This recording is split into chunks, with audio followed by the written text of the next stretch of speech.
And here we go, or here I go, as my wife is not yet here. LPH is somewhere floating around being a social butterfly.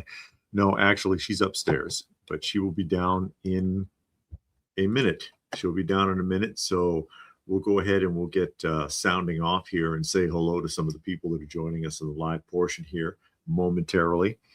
As, of course, we do appreciate everybody who's able to join us. And is that my wife? I think I hear my wife coming. There she is. Hello. Hey. As we get ready to get going here. Hey, everybody. Where we are. K-Unit is here. Yeah. Laura.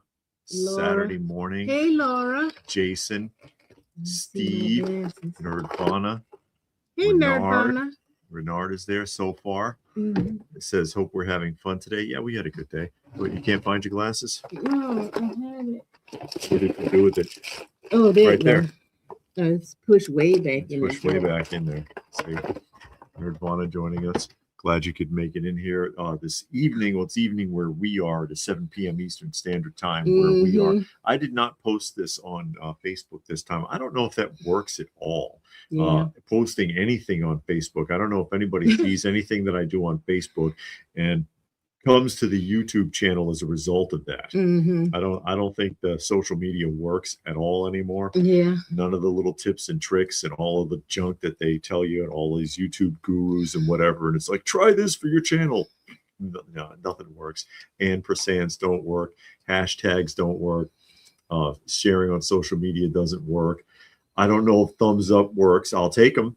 If you want to give us a thumbs up, we appreciate it. I don't know if what's the other one now that they have? The hype. Yeah, does that work? Hey, Pastor Rick. Pastor Rick joining us. Hey, Robert is here. Don't have Facebook. I'm like Robert. I don't do social media. I just have YouTube. That's it. No, nothing else. Just Yes, and then we got Christopher Graham. I put because I do have the group on the Facebook, and I maintain the group, and I put things out there to to interest people. Whatever. Dollbase is joining us. Things like the Wacky Wednesdays vintage magazine ad thing and stuff that I do just to keep people engaged.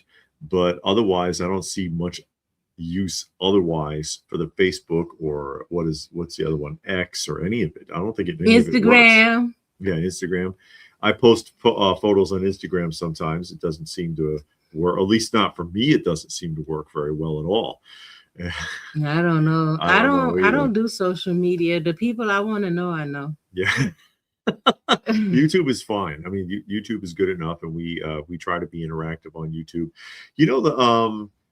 What is it? Saturday morning, and Lee. Lee is joining us. Who was it? We were nominated for what? The last time. The comic book awards or whatever. Thank you, Pastor Rick. Pastor Rick gave us a donation for when he says kiddie pool, of course, and most of you are aware we have our cat shelter that we take care of. We appreciate that. Dr. Cohen. Dr. Cohen. Thank you, Pastor Rick, of course. All the help we can get with our feline friends. What was it? It's the CBC Awards, right? Comic Book Community Awards. They're already getting that fired up again. They're starting it up now. I saw a post on the Instagram. Yeah, I looked at the Instagram. I saw a post on the Instagram from them just recently, which of course many of you, and there's John McJunkin. Hey, John.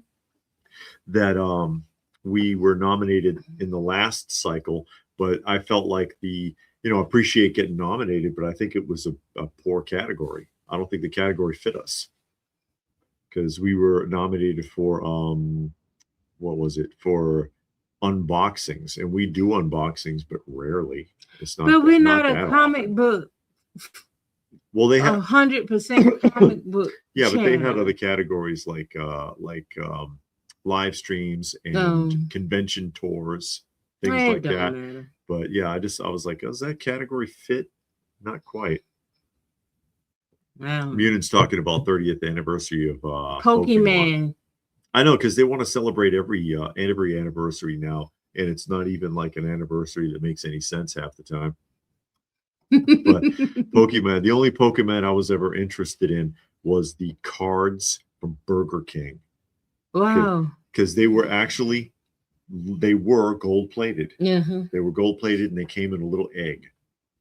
And they don't have Happy Meal prizes, whatever meal prize stupid thing that they were doing at the time. And I was like, I had a set of those once upon a time, and I no longer do. Never do. Saturday morning said Highlander and Care Bears movie 2. Care Bears movie 2. See, we'll be 40 years old next week. And Yu-Gi-Oh! I never got in a couple Yu-Gi-Oh! Of years. I never got Yu-Gi-Oh! Either.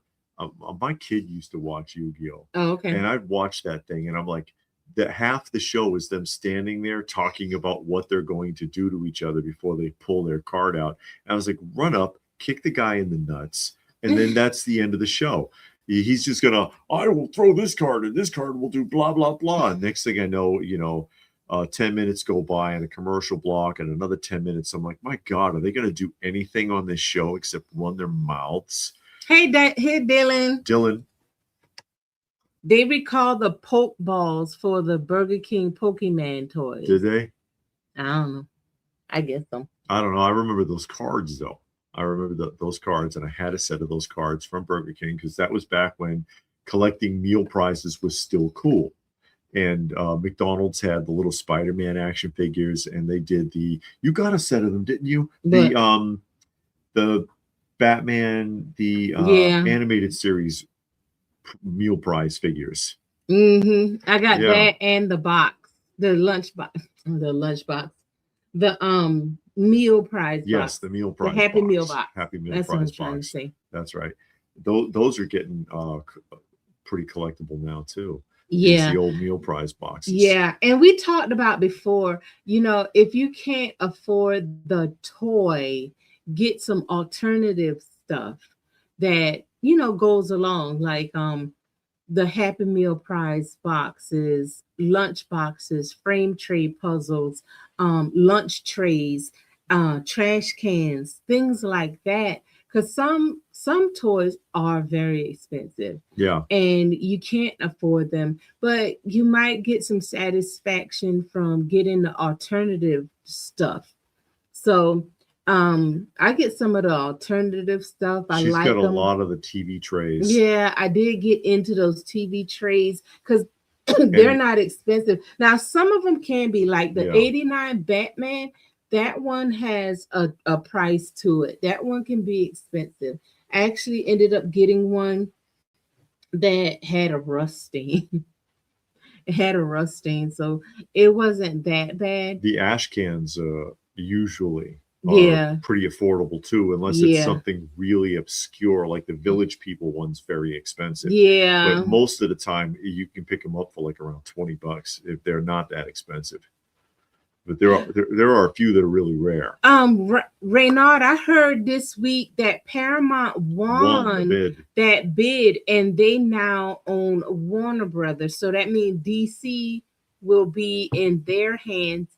I'm still like, because Paramount do some weird things, because I think they're the ones that own Star Trek. Yes. So. Yeah, Paramount's wonky too. Mm-hmm. And Dr. Cohen started watching Pirates of the Dark Water. We are watching that. We're on season 2. Yeah. And it's actually a pretty good show. One continuous story. The action figures actually look like the characters. Yeah. It's actually a pretty good show. Yeah. We started watching. And we'll find some things, like I said, on Tubi, on YouTube. Actually got some stuff, but you got to deal with a million commercials. So a 20-minute show might be 2 hours once you get finished with YouTube because of all those commercials. But Paramount did great with the Sonic films. Maybe they can steer DC. I hope so. They need to steer Star Trek in the right direction. I don't know what happened. They've had that longer than anything. They've had that since the 60s. Oh, Highlanders is a good movie. Queen and also did the soundtrack. Oh, okay. Yeah, Queen did the soundtrack. Well, they got the new movie coming out with the guy, the Superman guy. Henry Cavill. Yeah, I like him. He's good looking. Back in the 90s, they also did a little Pokemon toys that came with a poke ball, but a kid could fit whole nose and mouth in it. Oh, People do dumb things and then they take it away from you just Yeah, because they you got take it away silly from you. things. That's what happened, of course, most famously. That's why we never got a rocket firing Boba Fett because of that Battlestar Galactica Viper rocket that the kid shot into his own mouth and swallowed. Yeah, and he died, didn't he? He died, yeah. He inhaled it rather, and they didn't. And I guess parents didn't know what to do, and so he didn't make it. But I mean, what are the odds of that? Of somebody doing so, or that you know, I'm sure there were kids that have shot things into their mouths and then they were fine, but that just happened to be the one fluke, and as a result of that, they had to walk back the whole division. That cost them the show because the toys were canceled, and then when the toys were canceled, when Mattel backed off, then that hurts the show because they rely on some of that income. K Muni got a new thumbnail. Oh yeah, I'm late. Johnny's yes, Johnny. there. He's at a DVD store. Oh, with my purchased DVDs. Uh-huh. Just saw Dave's twin, the gentleman whose name is Gary, said that he's been told by other people before that he looked like a famous YouTube influencer. So he said he'll look up your channel. Okay. The gentleman? I don't know who that is. Whose name is Gary. Okay. The gentleman whose name is Gary. All right. I have no idea. So somebody thinks they look like me. All right. We'll see. We will see. Speaking of Battlestar Galactica, because he's in here too, isn't he? Who? Oh goodness. Robert Online. Yeah, Robert's yeah, Robert is in here because I had that still out. Remember? This Robert sent this, and of course that is the 1978 Mattel Muffy, the Daggett or Muffet, aka Muffy, the talking Daggett for Mattel, who still works. Oh, really? Still works. See, let's see if we can get it to go here. Hold still, Daggett.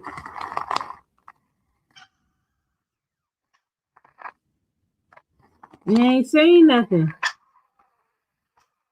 Oh yeah, he barks and all kinds of stuff. Well, he didn't talk in the show. Yeah, I know. He just made noises. He just made noises on the show.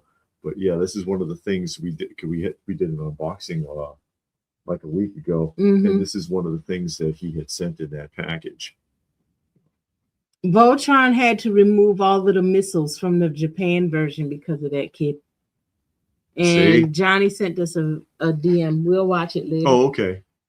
Oh, yeah, he sent it to the Facebook. Yeah. Okay. Yeah, no, I have not seen that yet, Johnny. I have not seen that yet, Johnny. As we keep rolling there. But yeah, this is a neat piece. And of course, I do have a bunch of I have the full first wave of the Mattel Battlestar Galactica action figures on the card. I don't have any of the vehicles, and I don't have anything from Wave 2.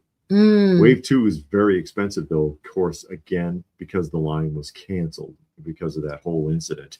It's incredible, but that's what they do. That's what they do. That's how you lost realistic looking toy guns, because you know, for years and years, a little history for you here, folks. Any cap gun collectors? I used to have a big collection of vintage cap guns. I don't have it anymore. Oh yeah. I only have one piece left. I have one vintage cap gun left, still sealed in the package. But you remember they used to make them look real from the 20s all the way through to the early 80s.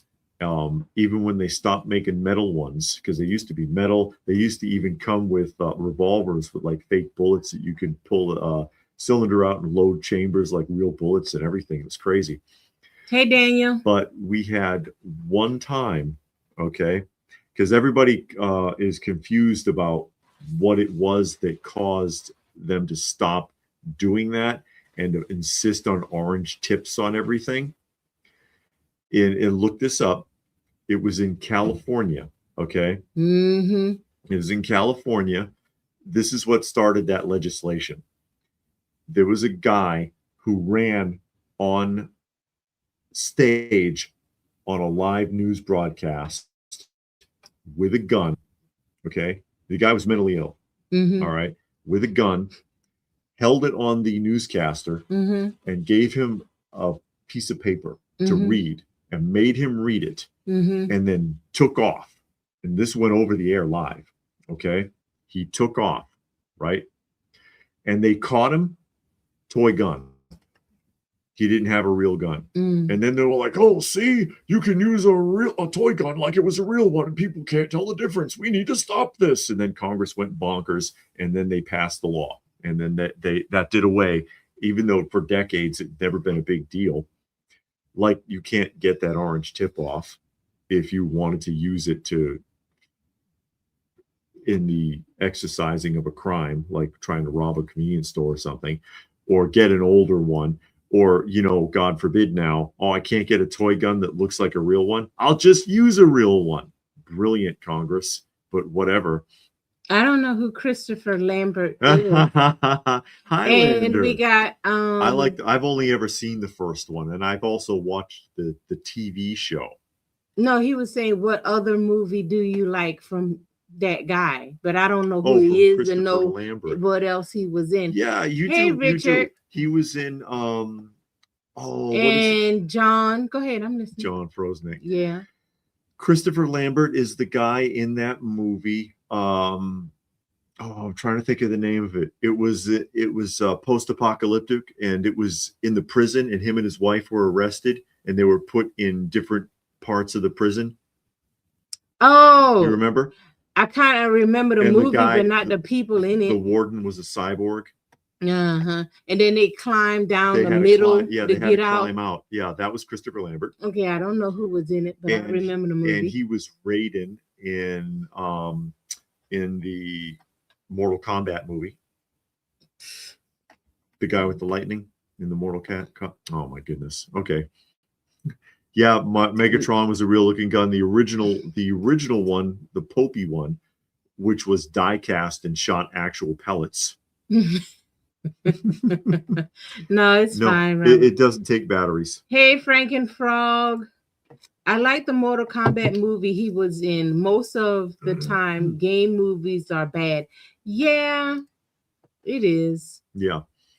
Most of the time they were bad. But that's what happened with Cap Guns. Oh, it said he was Tarzan, too.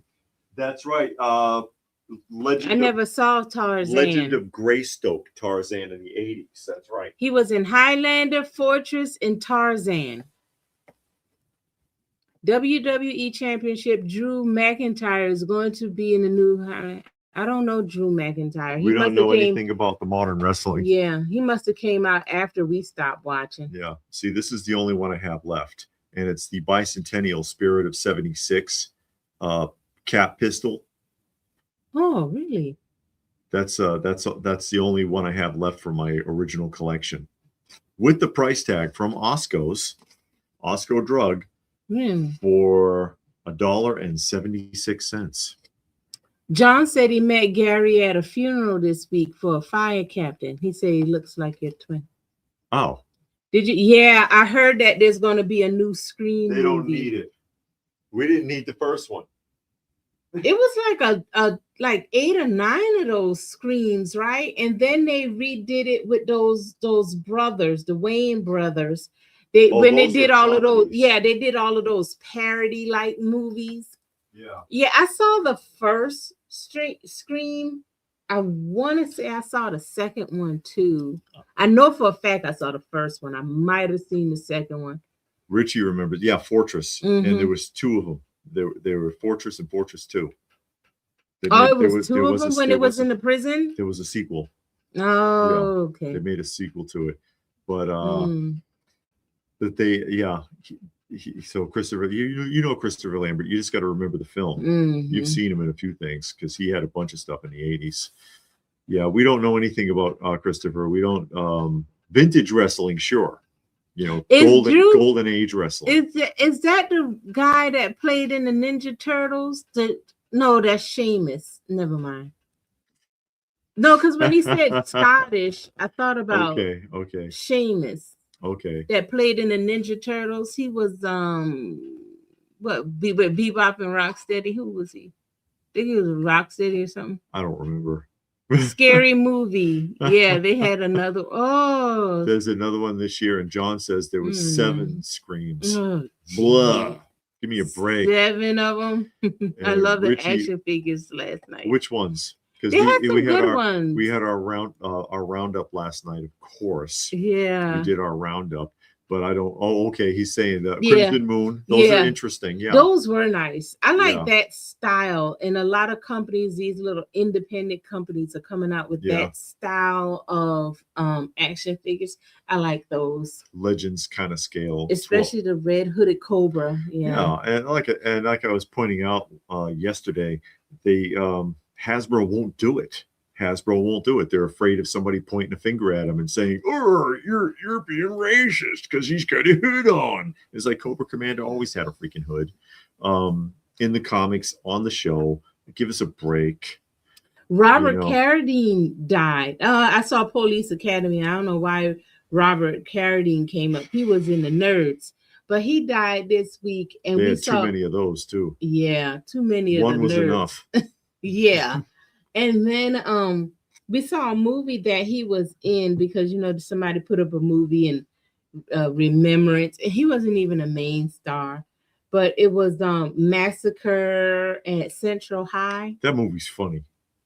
It was not funny. That boy killed up. He was like a mass murderer. Yeah, he was psychotic, but I mean, he was getting even with other students. Yeah. And he took it to the next level because he lost his leg because of them kids. Yeah, and he started out trying to help out the kids that were being bullied.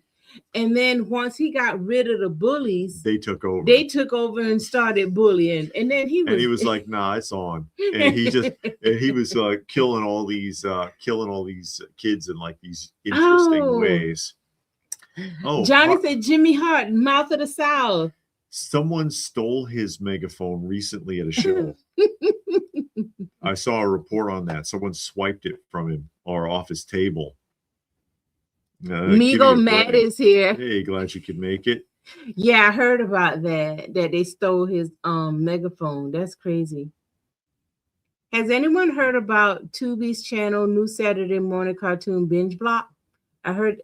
Now they got I've heard Tubi added a lot of cartoons, and I do watch a lot of the animated stuff on Tubi, and some new stuff has come out. There's a YouTube channel, and it shows like all of the new shows added to streaming stuff. And I had watched a little bit on the one about Tubi, and I saw some cartoons on there, and I actually went and looked it up to save to watch. But yeah, Tubi is a good go-to for classic movies. We watch one a day called The Earth Dies Screaming. And yeah, it's like this 60s made for TV British film. Post-apocalyptic. Yeah. It wasn't bad. It was pretty good. And Tubi is also good for kung fu movies, which we haven't watched a kung fu movie in a while. We really haven't, have we? No, and we usually watch it one a week, and we haven't watched it in a while. And they're good for cartoons. They're really good for cartoons, but they're good for movies though, and not so much TV shows. I don't think. Munin doesn't like that they're redoing Street Fighter with those wrestlers. Oh, they can't act. Yeah, but they're gonna look good. Well, yeah, it can't be any worse than the one with Van Damme. Although, again, Raul Julia stole the show on that. His over-the-top acting makes it brilliant. Johnny, ask Jimmy Hart about that megaphone. I'm tired of them Hanna-Barberas.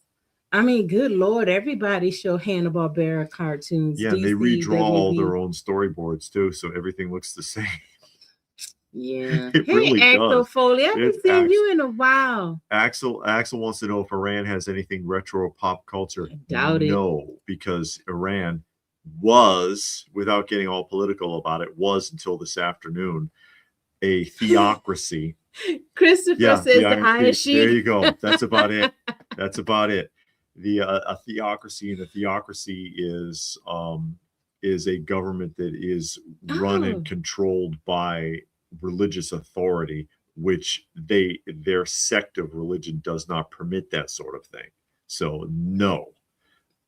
Tubi also has Pac-Man, Thundar. Now I did save Thundar. Yeah, and, I have Thundar. I keep telling you. And I have that one. I didn't see Dukes of Hazzard, so I'll go back and look and see what they've added.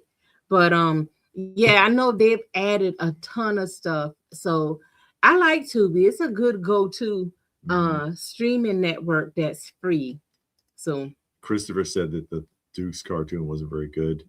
They made Ryu, Ken, and Akuma look all wrong. My 3 favorite characters. Now I saw the they didn't look that great in the other movie either. I saw the Street Fighter movie, the animated version. Okay. I like that. Yeah. We saw both. They had 1 and 2, and we saw both, and it looked good there.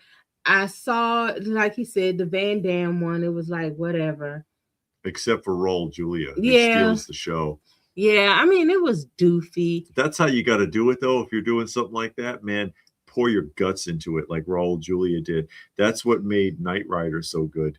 Because Knight Rider, dumb show, but David Hasselhoff plays it serious as a heart attack. Yeah. And it's like, God, you got to love him for it. And Adam West, Batman, did too. That's why they wanted him over the other guy. Because other people went out for that part. And they were like, Adam West was so drop dead, freaking dry and serious about it. Yeah. And it's like, God, that is hilarious. It works. Yeah, they do have GoBots. Yeah, I like that kind of stuff.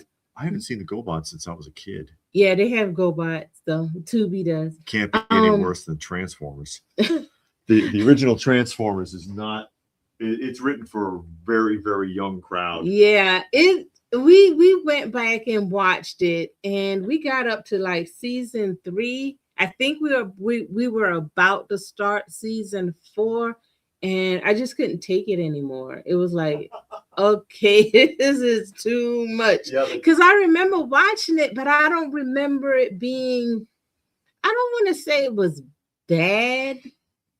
I get the dialogue is just really dumbed down. It's for a much younger audience, the way that it was written up. But it didn't feel like, it felt like Prime didn't know what he was doing. Prime was a nitwit on that show. Yeah, it really was. It didn't feel like the Autobots had their stuff together. At least Megatron had a plan, and he was putting it out there, and then he got sideswiped somehow or another. But it never felt like Prime knew what he was doing. And then I'm always like, okay, y'all are driving. How do you start from wherever you are to going across the ocean? How did you get there? Yeah, roll out and suddenly they're in Australia. Yeah, they're all on another continent. And you're like, how the heck did that happen? At least with bridges. At least with the Decepticons, you knew they flew there. Yeah, and then they but the Autobots flew in the first episode, and then they did away with that. Yeah, they used to be able to fly. Yeah, they changed it for I some don't know reason. what happened with that. But it's the same formula. Remember Sunbow again? The same formula they did with G.I. Joe. If you listen to the dialogue from both of those shows, okay. If you listen to the dialogue, it's I mentioned this before with G.I. Joe, but the same thing goes for Transformers. The hero team has primitive dialogue.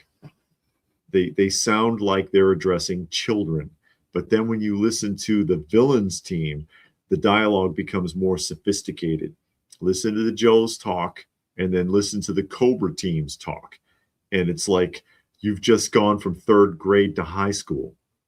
And the same thing with Transformers. The Transformers sound like a bunch of dimwits.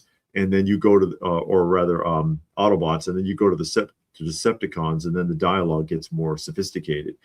And they're more organized. Same thing with G.I. Joe, because Cobra was a real military organization, and they had structure and they had their thing together.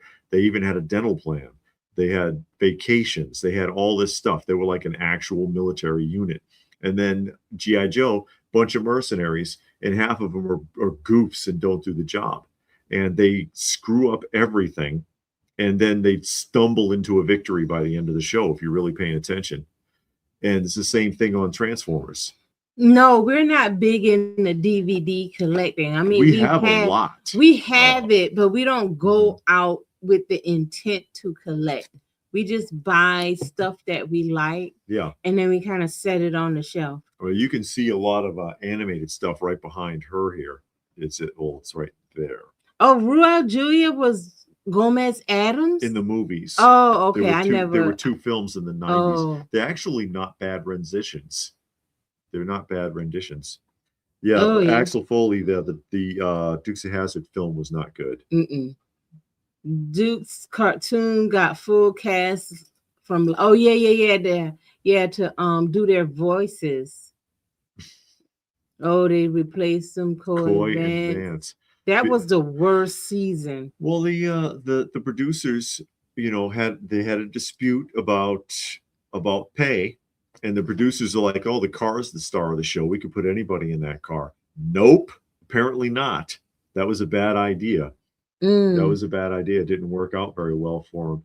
The same mistake was made with Land of the Lost, which was the only, if I remember correctly, Sid and Marty live action Saturday morning show that was a drama instead of a comedy. And Dad got the guy who played the father got into it with Sid and Marty because he was like, "You got my image on all this merchandising and I'm not seeing any money from it." And they were like, "Oh, you're fired." And then they replaced him. And then a third season, it was still well written, but it wasn't the same actor, and everybody knew it, and it didn't help. It hurt the show, and it could have kept going. It's probably their best production. I know Crunchyroll is a big anime watching app, but you got to pay for it though. Coy and Vance was Dukes of Hazzard season 1, and Boy and Luke took over for season 2. Yeah. In the cartoon. I didn't like when they were on either because we rewatched the entire Dukes of Hazzard. We finished last year, didn't we? Early last year with the I don't know when we finished. We watched the whole series, and when Coy and Vance was on, they made Boss Hogg really sinister. They altered his character, and then they got back to the traditional Boss Hogg when the Duke boys were back. But he because he had a code and you could understand Boss Hogg, but then he got really ugly when they were there, and I guess they did that to make him more over the top because their ratings were sliding. And then walked it back when the actual Bo and Luke came back. We saw a piece of the 80s Battlestar Galactica. I didn't care for that at all. A lot of people like it. I didn't like it.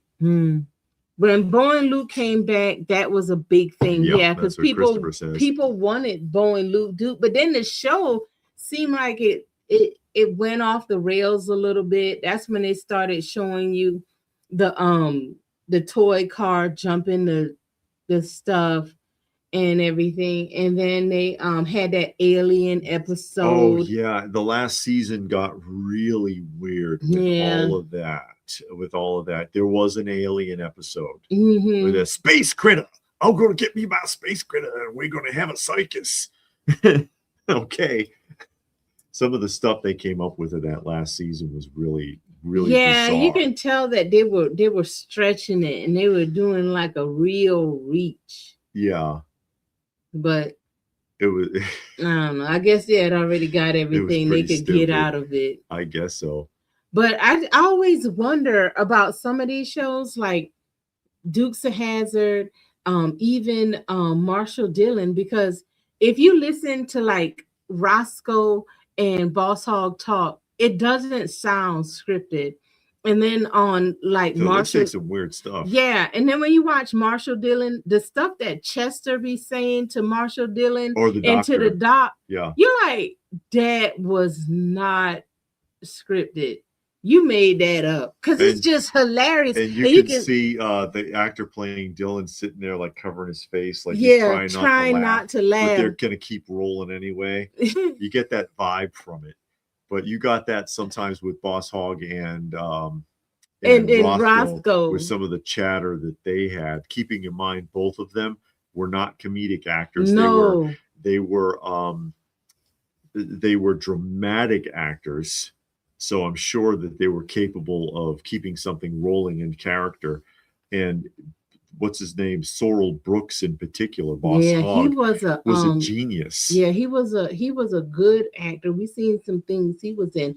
I'm surprised Saturday morning they didn't have any Gunsmoke action figures. I would love to see a 1/6 scale Marshall Dillon. Bonanza's the only one I mean, there were toys. They were like gun, pistol, and holster sets, and Yeah, things but not like the that. characters. But actual action figures, the only one I can think of is Bonanza off the top of my head, from American Character in what, 1967, and they only did one run. They didn't finish the series. They canceled it.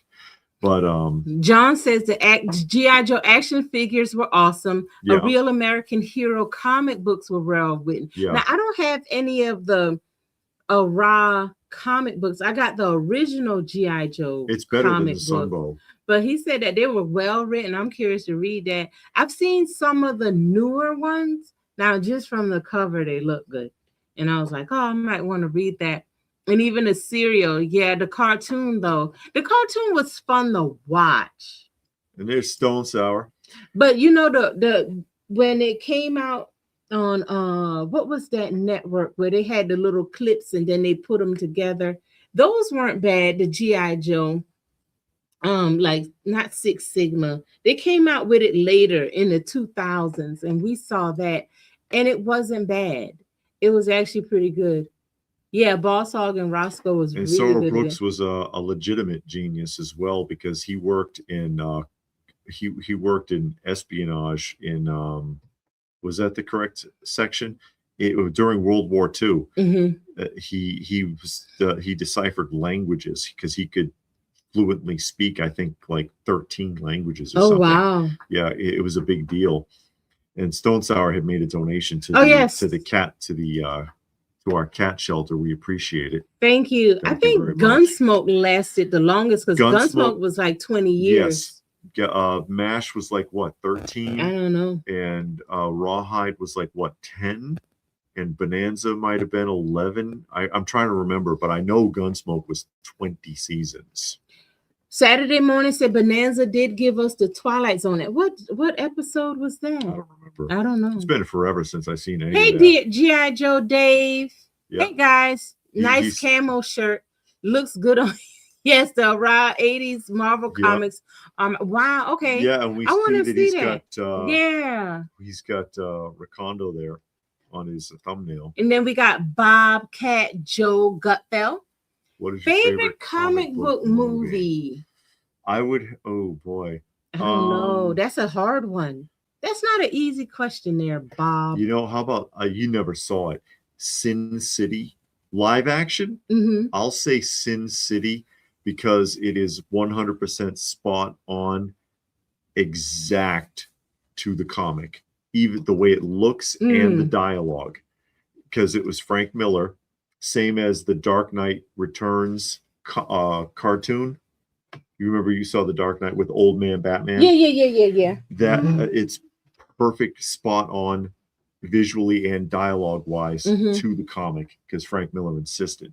So, you know, and I like the fact that it's got that really, really close adaptation, that they didn't skip a beat on it. There's other comic book movies that I've seen that I've liked, like the first Iron Man, for example, I thought was really well done. You know, or the first Captain America was really well done. But again, those two versions were spot on, perfect to the original comic adaptations. Correct, Migo Matt. It was an after school. And the easiest way to tell is by number of episodes, because a Saturday morning cartoon actually usually only had 12 to 14 episodes. But an after school show would have 32 to 64, depending upon how long they thought the run was going to go. Like if you look up Masters of the Universe, I think it's 62 or 64 episodes a season. The alien was little cousin. He actually hit in a General Lee. He was played by the same person that played Cousin It and Buck Rogers Tweaky. Yeah, Felix Silva. Yeah, that was Felix Silva again. Yeah, Law and Order is still on. I used to have the Law and Order DVD from Law and Order CI, Criminal Intent CI, and Law and Order SVU. And man, I had like. Here's the question though, Bobcat. Because I'm not too familiar with the Law and Order. Oh yeah. Or is every episode like 36 plus episodes, like the Gunsmoke? When it used to be. Yeah, because I don't know if it is now. In the modern era, a season is like 6 episodes now or 7. But when it came out originally, because I had it on DVD, it was because it came out. It started in the 90s, right? I think the late 80s, early 90s. It might have been like right at 90, because it started with just Law and Order, and then it broke off into these spin-offs, and then Law and Order stopped, but SVU kept going, and I think they brought back Law and Order. So they had 3, and then I think they brought the Law and Order section back. So, you know. But it was good. But it kept changing out actors and changing out the lawyers and all of that. But they had some good stories because they did take stories out of the headlines and kind of reworked it. So it kept it like fresh. Yeah. Even though some of the stories look the same. Because, you know, like I said, they take it out of the headlines. Some of them they worked out. But like I've always said, if you watch Law and Order SVU, the episode with Robin Williams, and then on Law and Order Criminal Intent, they had an episode with Whoopi Goldberg that was actually really good. Which is shocking because it's Whoopi Goldberg. Yeah, but she played that part. She was a mother. I think that she had 2 sons. I think the sons were like adopted or foster sons. I don't know if they were her natural sons, but anyway, they were 2 sons, and she was using and manipulating them to do crime. And it was really done, really good. It was well done. And then they had the episode with Ludacris was in there. And that storyline went on for a while. That was in SVU. That one went on for a while, and it was actually really good how they brought that together. You just need the mask, and you could be a Firefly. They're talking about my shirt, Firefly from G.I. Joe. Oh, animated Killing Joke was. Well, the second half of it. Because when they did the animated version, they added this beginning to it that's not in the Killing Joke. And the beginning part of it doesn't even feel like it fits. But the second part is very close to the comic adaptation. That's correct. Yeah, I don't remember Bonanza that well Saturday morning. When my dad was here, we were watching it. Yeah, but yeah, it wasn't hard. It was hard to pay attention to it. Bonanza is good. Rawhide is good. Gunsmoke is good. They're good shows, yeah. But when you watch it all day long, because if you change it, he gets upset. So yeah. And he liked Western, so I was trying to put on any Western. There's something else. And then when you watch it on Pluto, they only have like 30 episodes that they cycle over and over and over again. It's like you got 15 seasons of this that came out or whatever, and we're only going to see 25, 30 episodes over and over and over and over because that's how they do it. John says that the best comic book movie was Superman, the 1978 version starring Christopher Reeves. That was a good film. That was a good film. Yeah. Saturday Morning said it started earlier as Marshall Dillon, and it was a radio drama as well. It was a radio drama. And it's on YouTube. Hey, David. Blue Splash. How are you? Yeah. Animated Killing Joke is good. Robert says if you avoid the Batgirl nonsense. Yeah, that you could tell that wasn't a part of the show. You could tell that was just kind of thrown in there. So I don't know. Thank you, Richard. Thank you, Richard, helping our cat fund again, our shelter cats. They're all doing all right.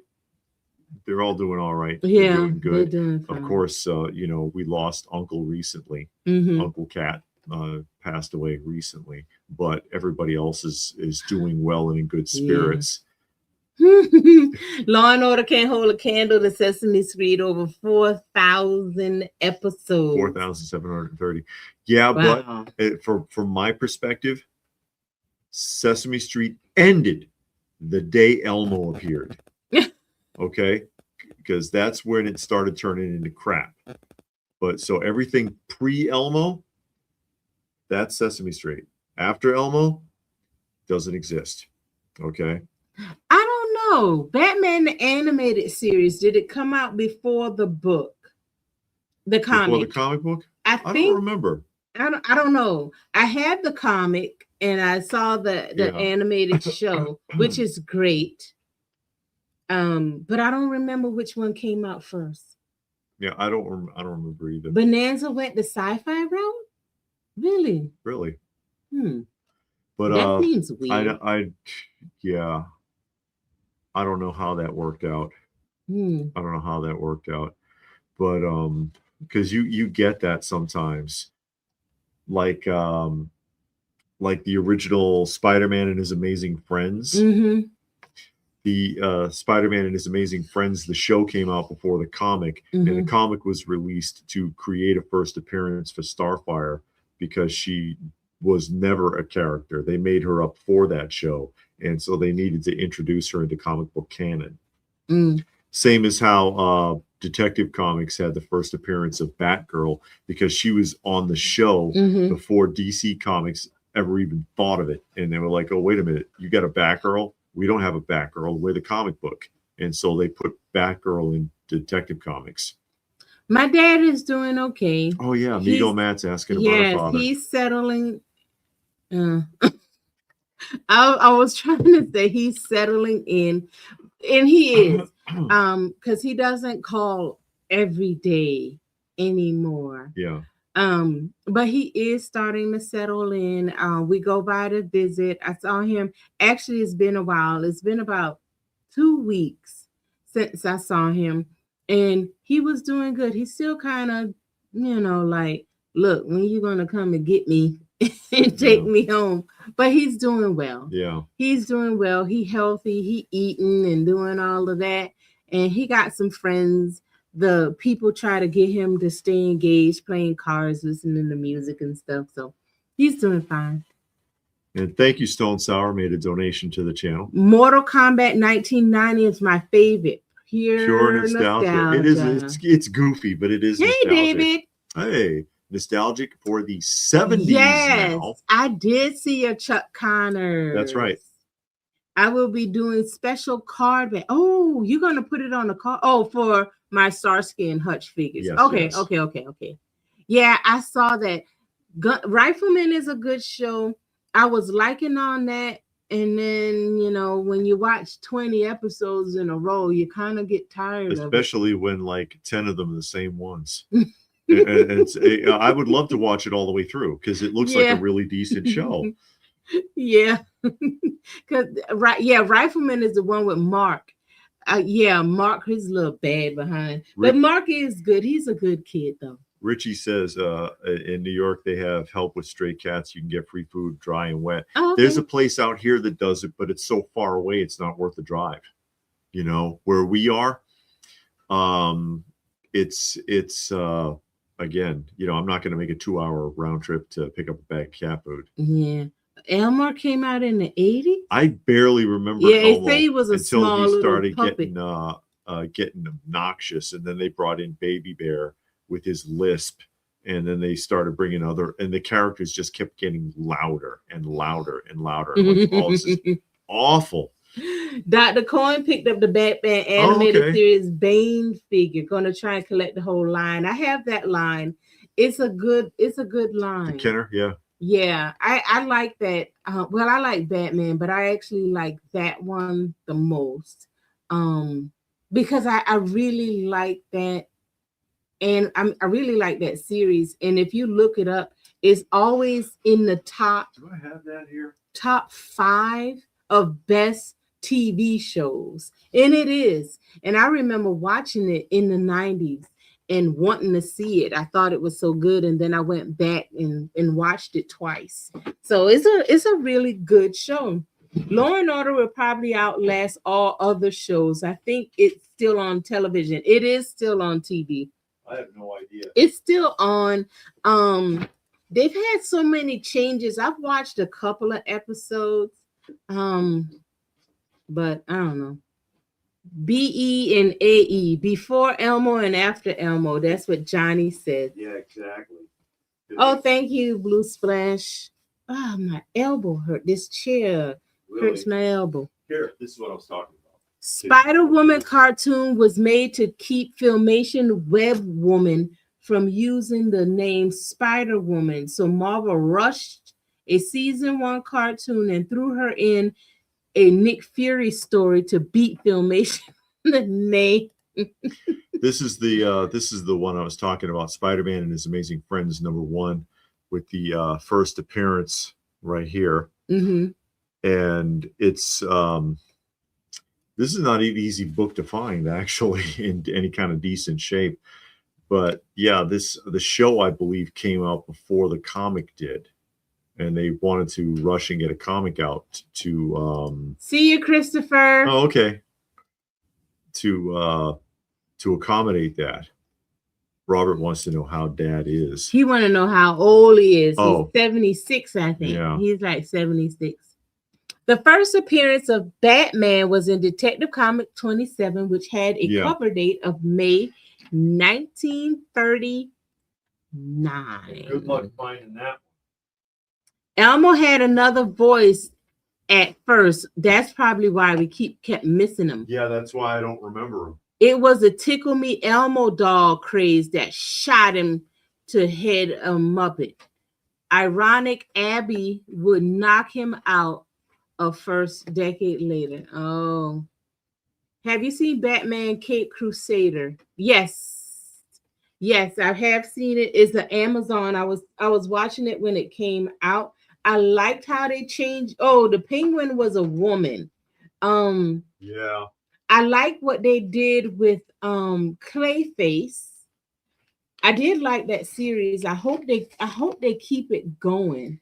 I like that series. What they did with Penguin wasn't bad. That was the Penguin's mother, I think. And that was fine. It didn't bother me. I really liked how they did Clayface. And if they do a Clayface in movies, I hope they use that version of Clayface. And I actually looked it up. And originally, when they did Clayface, the version that they showed in Batman Cape Crusader is the original version. Yeah. And then they went on to what came out in the animated series. So that's the first appearance of Batman, and she appeared on the 66 Batman before she got into comic books. And so that DC had to rush and fix it. And so this is your first appearance. And this is one you might remember from way back when I unboxed this, because I cleaned and pressed this one myself. It was a 3.0, I think, originally. Why are you looking at me for, I don't know. Oh, why is it all scratched up on the back? It's not all scratched up on the back. It has a pin mark on the back. Well, that's all scribbly like that. Yeah. Well, what? Oh, but at least you still got a 5. 5.5, yeah. Despite they all that scratched up. Yeah, I agree with you 100% there, John. I don't mind remaking a TV show, a movie, a comic book movie, but don't mess with the characters. Leave the characters the way they are. Alter the story a little bit, but don't change the character and make them into something that's not what they were intentionally, intended to be. 80s Hulk cartoon got a one-shot comic. Hulk versus Quasimodo. I remember that episode. But this is the reference that was being made by that new Thor yesterday that comes with the little frog. Oh, see, because there's the first appearance of Thor frog. Okay, Christopher. He's gonna go watch wrestling. Yeah, Elite Wrestling. First appearance of Thor Frog. If I remember that correctly, with the Quasimodo episode, there was a formula that was supposed to fix if you were a monster, you could drink it. Mm-hmm. And Banner gave it to him because he's only a monster part of the time, and Quasimodo's a monster all the time. Something lame. Penguin's mom had a role in the Gotham TV show. Yeah, I did watch like the first 2 seasons, I think, of Gotham. Yeah, I kind of liked the Penguin in there too, because they showed like how he got started. I want to see the Penguin TV show with what's that guy name? The guy that was in the Batman. I can't remember his name right now, but he had that TV show, The Penguin. I'm gonna buy that DVD and watch that. And Richard says that season 2 of the Cape Crusader is coming out in April or May, and we have the Canadian Survivalist with Super Grover. Thank you for stopping in and joining us. Hello to you, Canadian Survivalist. Marvel through Transformer character Circuit Breaker and Death's Head in a Marvel title, first to keep rights to both. I remember Death's Head. And that's the name of the character? He's a bounty hunter. His name is Death's Head. He's a machine though. Yeah, Munin said shame to hear about Uncle. Mm-hmm. Yeah, everybody else is doing fine. He was one of the indoor ones. And I don't know if Daniel and Monkey even understand what happened, because they've always been very sheltered. So I don't know if they understand. I know the girls do, because Granny and Miss Kitty were outdoor cats. Yeah. Throng is his own character. Throg is his own character. Oh, that's the name of the frog? Throg? Mm-hmm. Penguin disturbing as a woman. No, I think that was the mother. I don't think that was Penguin. It was Penguin. Oh, it was? Yes, it was. It was not his mother. I guess I was telling myself that. Yeah, you were telling yourself that because you didn't want them to switch up another character. Colin Farrell says, Richie. Yeah. That's who played the Penguin in the Batman movie and had his TV show. He was unrecognizable when they got him. Yeah, he was. They got him into all the makeup. He said that one of his kids saw him in the makeup and was terrified because they didn't know who he was. Mm-hmm. But everything I've heard about that show was really good. I haven't heard one bad thing, and I keep saying, and I always forget, I'm going to find a DVD and watch that because it was so good. Self-titled Batman #1, 1940. This issue, famous for the first appearance of iconic villains, the Joker and Catwoman, initially called The Cat. Yeah, I don't know about the Lego Marvel games. Throg. Is it Throg? I can't remember. I can't remember his name. But because that's out of the is that late bronze or early copper? I don't remember. But still, fun stuff. That was the first appearance, by the way. That one issue that I just showed from the slab. I don't have a lot of slabs, but I do have some slabs. And I've got some weird stuff slabbed that a lot of people have never heard of. So reading what John said. They ruining comic book characters. Disney. Yeah, that's what Disney does now. Disney is like a menace. They're like this evil overlord that wants to destroy other franchises. But I really don't understand the logic behind what they're doing, because they know they're not making money, and it's like it seemed like you're a company out to make money. You're going to do everything you can to make money. So I just don't understand the logic behind all of these bad movies and forcing whatever your feelings are. Just make what people want so you can keep making the money instead of losing millions. No, we're going to tell you what you want. And then when you don't like it, we're going to insult you. That's how that works. I guess. That's what they I don't do. know because I don't watch it. No, I don't want to see it either. I don't want to see it either. Richard said that Gotham and the Penguin and Law and Order film scenes in Yonkers. Oh, we're coming along, by the way, with our construction project. As many of you are aware, we got the lounge and we have Toy Room 1. And so we're working on rooms 3 and 4. So Toy Room 2 and 3 then. And I've got the studs up. I did that this week. So studs are up. So we're getting there. Bones are in. The bones are in and set, as it were, so that we can get the electric set up and get the sheetrock up and paint it and put in flooring and put in the drop ceiling. And then hopefully we can start getting we get the slat walls up and start actually filling it in. And I'm wondering if I should break everything up, because I know we've been filmed a couple of little clips of that so we can string it together to show the construction of those 2 rooms like we did in the old house. But also I'm wondering if I should do a full-on tour of Toy Room 1 by itself, or if I should wait and then do all of the museum together, although that might be kind of long. Yeah, I don't understand that, Frankenfrog. Why would you destroy everything somebody used to like? I mean, again, I'm back to the money aspect. Your whole mission as a company is to make money, period. And it used to be, if you made a product that people didn't like and people didn't buy, you scrapped that product and you changed it and made it into what people liked and what people were going to buy. Now it's like, okay, we know what people like. We know what people are going to buy. Let's destroy that. Like you're saying, let's destroy that and make whatever we want to make.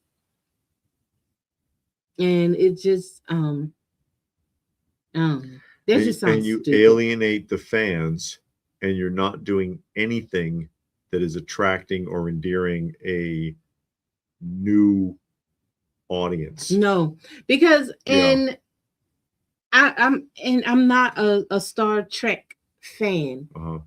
I've seen, literally in my life, I've seen probably one full episode. And the one episode I saw was fine. Nothing to make me say, ooh, I want to watch the whole series. But just seeing what they've done the last 5 years don't make me want to ever watch Star Trek. That's like I always say, though, stick with the older stuff. If they come out with something new and it's garbage, just pretend like you never saw it. And then you stick with what you love. Stick with what you know. Yeah. Like I said about the Indiana Jones, even. There's been 5 Indiana Jones movies. As far as I'm concerned, there's only 3. Okay? The 3 that came out in the 80s. The other 2 don't count. And Robert wants to know what studs are. Studs are the supporting framework. When you put the frame up inside of the house before you put your walls on. When you take all the wooden boards and you line them up like a cage on the wall and you attach it, and then the sheetrock goes up on that. Yeah. The new season 2 of Monarch on Apple TV, first episode. See, first episode. That's 1 out of how many episodes? 6. Yeah, and that's the thing too, is like people watch these new Star Wars. I haven't seen any of the Star Wars shows, but they watch the new Star Wars shows and they're like, oh, well, 2 of the episodes were good, and then its season only had 6 episodes anyways, and 2 of the episodes were good, and 4 of the episodes weren't so good. Then there were no good episodes. If 2 out of 6 were okay, and the other 4 were crap, then it wasn't worth watching. I'm sorry. I'm reading what Axel Foley said. It's the new world globalist psyops to cause misery. Probably. Destroy everything that was normal and dear to us. It's quite a sinister thing. And an indie TV show, but no cartoon. No indie cartoon. Oh, it was not an Indiana Jones cartoon? No, they had Oh, wow. they had a comic book, and they had a in the 90s they had young Indiana Jones, which was he was an old man, Mm-hmm. and he would sit there and narrate and recount adventures from different periods in his life, and a lot of them were from when he was a teenager, and it was actually a pretty decent show. I don't think it is it on disc. I don't know if they ever put that on disc. Mm-hmm. But the last 2 movies, awful. Oh, wow. Oh, we were talking about Land of the Lost earlier, Johnny. Yeah. But yeah, the or Star Wars. Stick with the first 3 or the first 6 if you like the Phantom Menace series, which a lot of people like the second and third one. They don't like the first one with Jar Jar, but whatever. It's just stick with that. You like Star Trek, stick with the Star Trek that you love. Don't worry about anything new that they made. Forget them. Just forget it ever happened. It was a mistake, because guess what? It's not Star Trek. What are they calling it?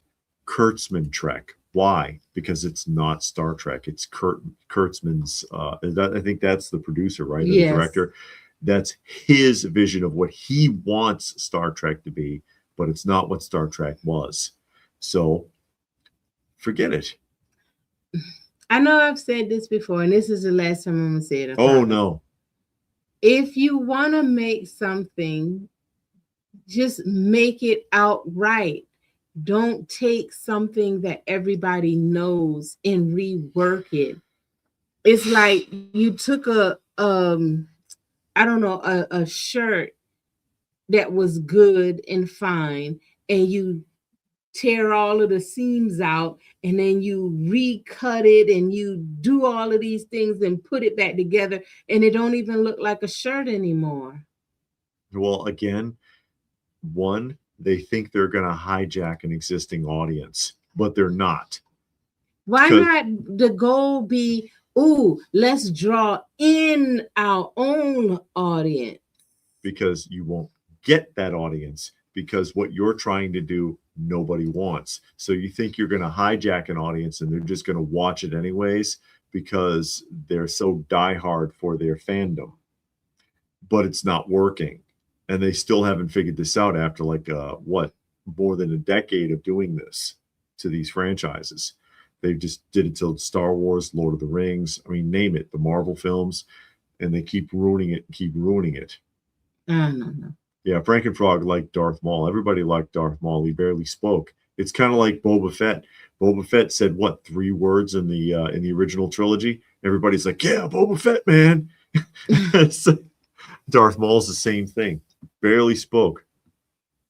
They negate young Indiana Jones now like it never existed. They shortened them to movies and cut out the old Indiana with the eye patch. Yeah. Well, what would be a good comic or TV show? Comic TV show you would want to see? What would be a good comic TV show that you would want to see? God, I don't know. What would I want to see turned into a TV show from a comic book? The EC Comics.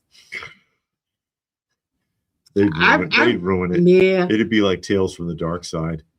Yeah, they'd make it all comedy. That show is hit or miss, because some of the episodes are, that's pretty cool. And some of the episodes are like, why did they do this? Yeah. It's just awful.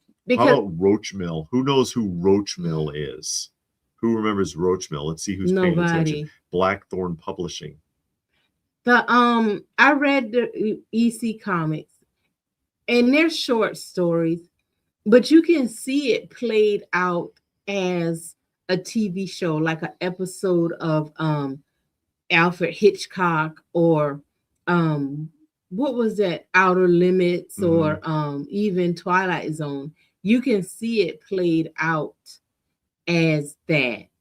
And when I read it, I'm like, man, they could actually make either a full-length TV show or a full-length movie out of this story if they were to do it right. Mhm.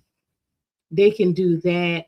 I don't know, because I'll be too scared for them to touch anything that I actually like.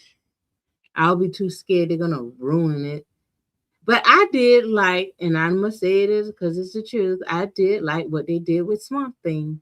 I mean, now that I've read the book, I know Mhm. he had nothing to do with the comic. Yeah, well, But I thought the story was good. And that's what, like, I thought that story was good. It took liberties, but it wasn't all like to the extreme liberties. It was like some liberties, not like, oh, I'm gonna just rip this to shreds liberties. I thought it was fine. They had a lot of backstory, like little side stories going on that was interesting that I wanted to know what was going to happen. Clone Wars was the best part of prequel era, but my nephew loved those movies as a kid. It was that was his era of Star Wars. uh-huh. I don't like prequels because you already started. Now you Yeah, see, now you're oh going man, backwards. people want to know how did we get here? So let's make a movie telling you or a TV show telling you how we got to this point. And then it's like, yeah, but now you're telling us about these people that were kids and we all used to this person right here, and we just can't figure it out. Oh well. Axel Foley's going to stick with the 2007 Transformer. Captain Universe will make a fun show. Oh, with the main characters every Saturday few morning likes few that. episodes. I don't know. Robert likes the Indiana film. The third one. Just the other two are filler, not as good as the first three. Mm-hmm. I didn't see the very last one. Yeah, I know. I mean, Boxer. Richie, I mean Tales from the Dark Side. Yeah. We're watching it now. Yeah, we're watching Tales from the Dark Side. But yeah, it was like that Tales from the Dark Side. And like one episode will be like, okay, that was kind of cool, and then the next episode they're trying to be funny the whole time. Yeah, it's just like comedy. Oh, it's painful. Frank and Frog like Tales from the Dark Side. I can agree. Some of those episodes, like Harry Anderson fighting with his answering machine throughout the whole episode, and it's like, oh please. Yeah. Did they do? Richie thinks there was a Flaming Carrot cartoon. Oh, really? I don't know. I don't remember. That's early Dark Horse. Yeah. Flaming Carrot and Concrete and stuff like that before they obtained the license for Terminator from Now Comics when Now Comics went out of business. We were watching the Tales from the Crypt cartoon. That was awful. I did watch Tales from the Crypt, the live action TV show when I was a kid. I remember watching that. I don't know nothing about a game show though. Game show. Yeah. Yeah. Hey, Alpha Trion, how are you? Alpha Trion's joining Took us. all the mystery out of the characters. See? And then we got Anne. Hey, Anne, how are you? Joining us here today. Don't forget Creep Show. I never saw Creep Show. Creep Show. Well, I mean, and they were doing those kind of films in the 70s. All right, Kay Munin, thank you for joining us. Because you remember Tom Baker was in one of them. What, Creep Show? But not Creep Show, but they had done a few of those comic adaptation stories, like where there's 3 stories in one horror film. Oh, yeah. Tom Baker was in one. Yeah, I remember that. Or something. They were all trapped in the basement of this building or something. Yeah, and they were talking. Yeah, but trying to figure out. There was a few attempts like that in the early 70s of or mid 70s of comic book adaptations from the old EC comics like that. So, but I think they're trying to get rid of superheroes, period. And John says the future of superhero movies. Superman sues both sets of his parents for making him a transgalactic being. Robin writes a tell-all book on his relationship with Batman. She-Hulk marries Catwoman. But I think they're just trying to destroy superheroes in comic books altogether, because the way of the comic book is bad. There's not Comic a lot books of are suffering so bad now. yeah, they're not really all that good. The movies and TV shows are tanking. Mm-hmm. So it's like maybe they're just trying to destroy comic books and superheroes. And if that's the case, just quit making the movies and writing the comic book. Why destroy it? Just stop. You know, if you want something to end, you don't have to destroy it. Just stop. Mm-hmm. They So, because they I mean, their heyday is over. I mean, they've gone from selling hundreds of thousands and millions of copies to they're lucky if they can roll 10,000 of a title every month. You know, it's just gone. No, Frankie Pro, we haven't gotten to that episode yet. But I remember watching Tales from the Dark Side as a kid, and I don't remember it being that goofy. No, I remember it being I don't know, like an Outer Limits or some of the episodes are, but I mean, you know, it's like I said, it's hit or miss. The stories are all over the place. And BGC says the Hitchhiker 80s TV show was good. Yeah, somebody else said that. Yeah. I never seen. I tried watching the cartoon. I don't know how well I remember that. Let me write that one down. That's the second time I remember that. Somebody said that. We tried watching the cartoon, and that was awful. Yeah, yeah. Hey, what happened to my list of shows? I don't know what you did with it. The Hitchhiker. Okay, I'm gonna just write down Hitchhiker because it was something else I wanted. Robert said Tom Baker got Doctor Who because of Ray Harryhausen, where he was a pirate or something. No, that was he was a wizard in the Golden Voyage of Sinbad, and he acted the hell out of that part. Oh yeah, he was real good. If you remember that one, it was the one where every time he cast a spell, he got a little older. Oh, come on. You're the worst with some of that. I know I am. I never tried. I never denied that. You knew that before we got married, that I'm not good with TV shows and stuff like that. With you? I am not good with that. Oh, boy. Monster shows are even more goofy. Yeah, I know. Oh, okay, yeah, there you go. Richie said Tales from the Crypt, British movie anthology. That's right, but it was based off the old EC stuff. Thank you, Robert. Thank you, Robert. Robert made a donation to the channel. We really appreciate it. Yeah, all the help we can get. I had a list. I cannot find it now. It's around somewhere. No, I'll find it later. Because I'm going to sit here and tear the drop. You know what was a fun one? And I used to watch all the time, Canadian show, Friday the 13th. Yeah, I used to watch that. And Friday the 13th and Freddy's Nightmare. Yeah, Friday the 13th, which had nothing to do with the movies. No. And it was an antique shop, and it turned out that the guy was working for Satan, and he died, and the brother or somebody inherited it and found out that everything that dude sold was cursed. And so he's on this mission to track down, because a record was kept of everybody who purchased something, to track them down and acquire the item back so it could be properly secured or disposed of and not harm anyone else. I think we watched the Sinbad Voyage. Those are them. Yes. Yeah.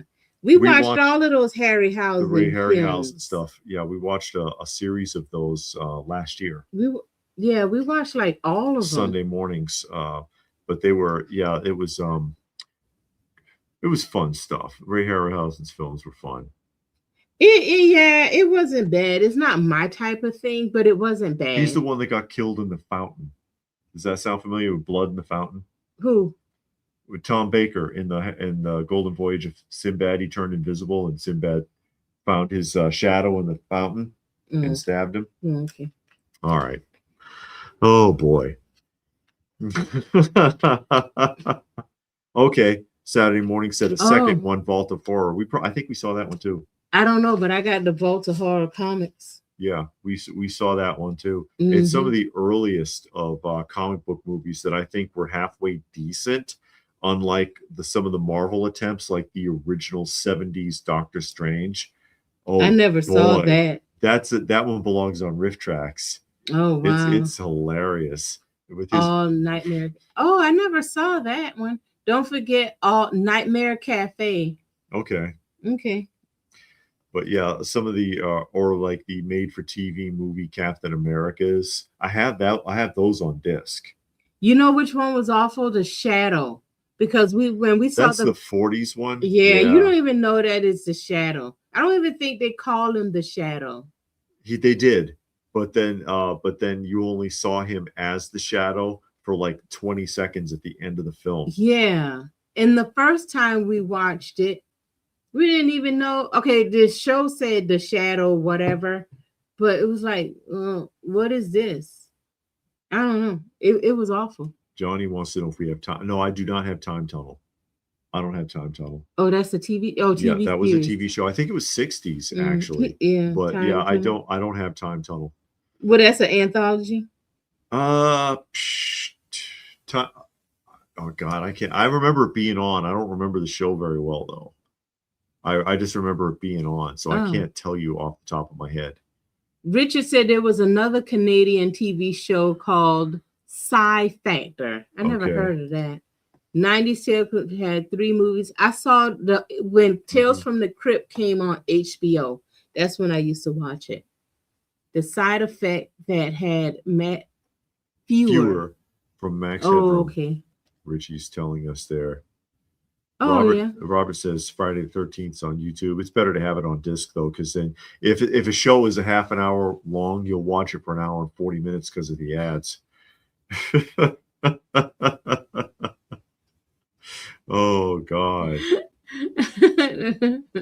Yeah, Axel. We do watch a lot of films from the 40s, 30s, and 40s. But the Shadow one, they didn't do a great job with it. No. Frankenfrog liked Night Gallery. I liked Night Gallery before it became the final season. It went in a different direction. Yeah, it did. It became not supernatural. Yeah, it was. I don't know how to explain it. I don't know how to explain it either. The first 2 seasons were pretty good, and then the last season, and everything was like demonic or paranormal somehow. And it's like it just took a weird turn. Took a weird turn, and I didn't care for it at all. But the first 2 seasons are really good. Yeah. Of Night Gallery. I wish I had some of the paintings. Those paintings were nice. I actually looked it up to see if they were for sale or something. There's a few of them have been made into posters, I think, but the original paintings, who knows what happened with them? They're sitting in someone's storage shed somewhere, and they'll be found, and they'll end up on Hake's auctions, and they'll go for $1 million. I saw a pilot for the show, for the Shadow TV show, and it had a bad. It was bad. The Shadow was actually a shadow. Twilight Zone one step beyond. It was fine the way he was. It's kind of like when they made The Question a supernatural character. He was fine the way he was. You didn't need to overpower him. They do that sometimes with these characters. They overpower them in an attempt to make them more interesting, and it's just kind of stupid. Beyond the Veil was good. We remember that one. Is that the one with the giant fireplace? Yeah, and Hammer House was good. They had the Hammer House where each episode was like an hour long. That was really good. And I think both of those are on Tubi, I believe. Tubi has those. I was trying to write down whatever everybody putting down if I don't have it. Yeah, okay. That other one that Richard is talking about is on DVD. I don't think it's on, but I'm gonna write it down and look. But the majority of the things that y'all mentioned, and I look it up, is not on streaming at all. But I look it up anyway. You never know. Yeah. He's talking Axel Foley talking about The Great Escape. I saw that movie. Isn't that the one with where they escaped from prison and they dug a hole under the fence in World War II or something? That's The Great Escape with that guy. Oh God, the guy with the blue eyes that was in prison. Hand Luke. Cool Hand Luke. The actor from Cool Hand Luke. Yes. You got me so jumbled up, I can't think of it now. Oh, Paul Newman? Paul Newman. He got nice blue eyes.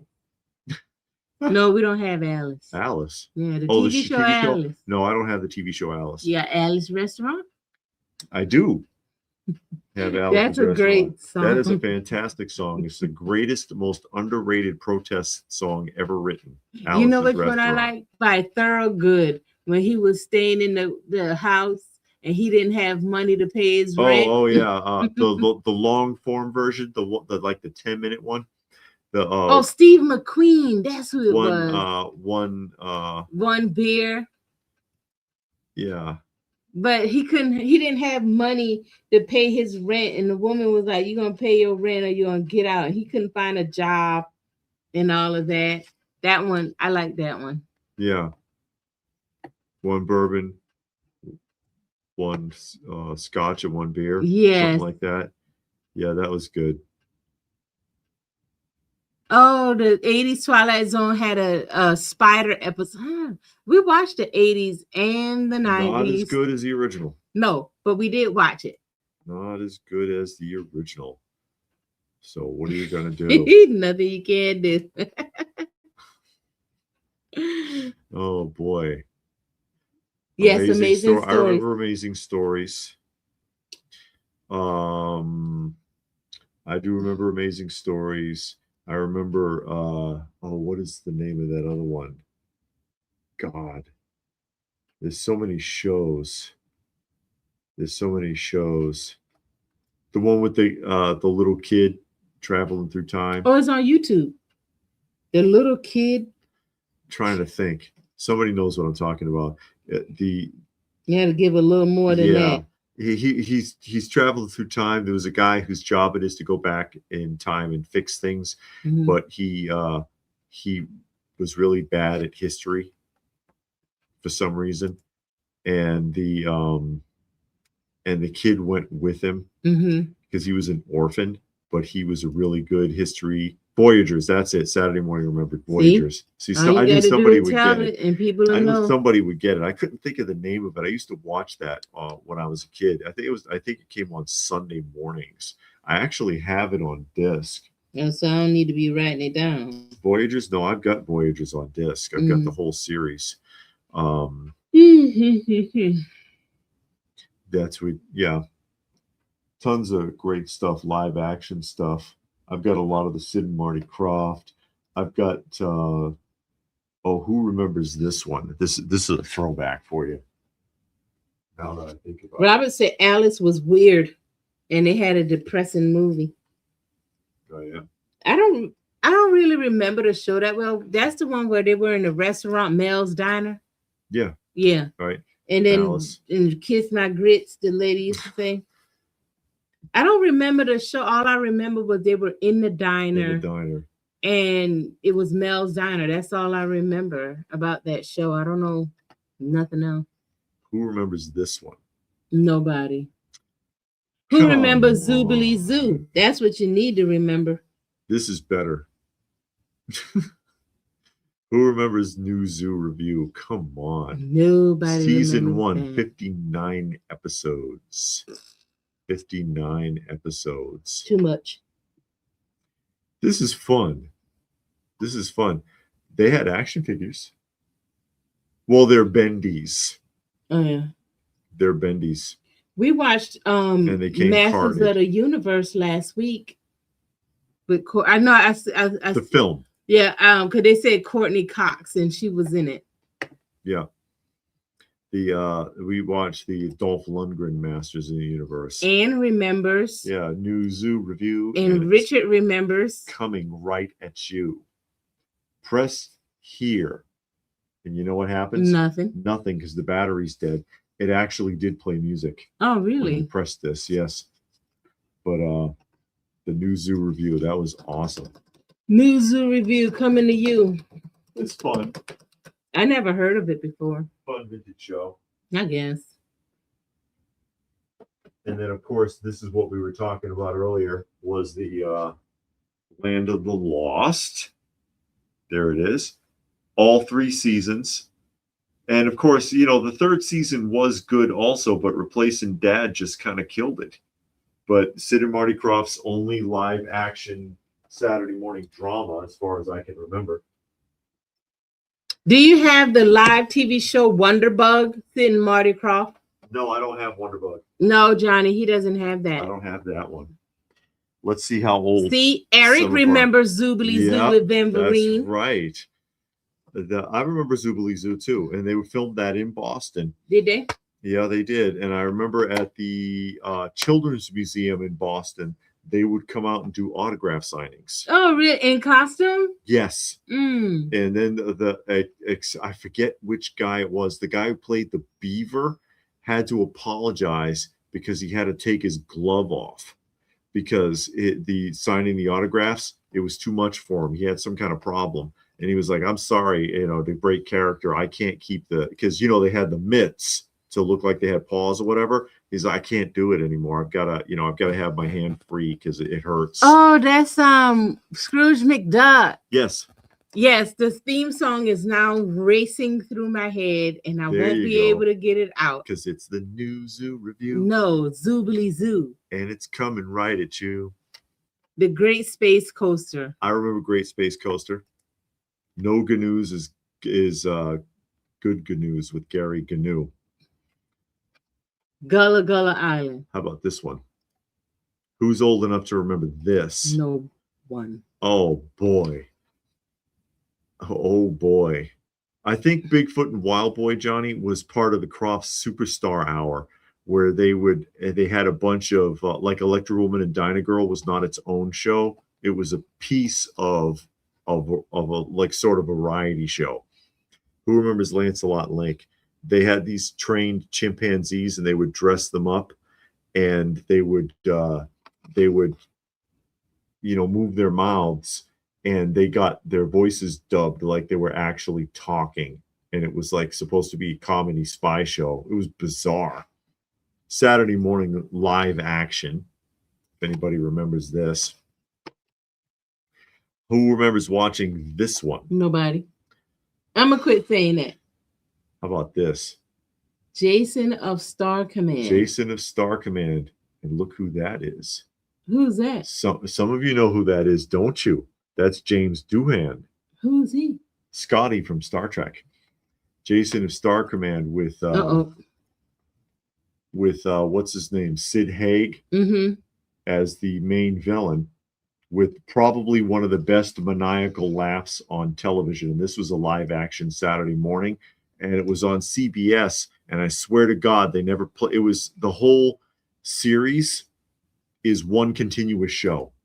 And I like shows like that. And they never played it in order. I swear, it was always out of order. It was like this week, episode 17. And then the next week, this week, episode 4. It wasn't that bad. Yeah, it was. Thank you, CBS. But yeah, it's an anthology. The whole series is one show. And this also ties in with the original Space Academy show. I don't know if I have Space Academy. I got the figures because I bought the wrong thing. Well, that's we're talking about a different Space Academy. Oh, okay. This is 70s. You're talking about a 90s show. Mm-hmm. Yeah, then I ended up Jason, getting the right one, so now I got 2. That's him with the glowing eye there, Sid Haig, and he had a great laugh on this show. They had a great laugh on this show. Okay. And then Space Academy had what's his name, who played Dr. Smith from Lost in Space on that show. Did y'all see the new inductees for the Rock and Roll Hall of Fame? Oh boy, don't start that. Because we were watching some videos and they were talking about the Rock and Roll Hall of Fame and the new inductees, and I'm just sitting there like, I don't think these people are actually, you would actually consider or would even consider themselves rock and roll. So it just felt kind of weird. Like, what direction are they going in? They probably need to change the name of the Hall of Fame. They need to call it or the add a Hall of Fame for them. Pop Music Hall of Fame. Yeah. Rather than Rock and Roll Hall of Fame would make a lot more sense. Yeah. And then we got Steven here with us. Yeah, do you have Lance Link Secret Chimp? Didn't you just show that? No, I had No, he don't have it, Steven. Steve. Well, see, there's the Space Academy show.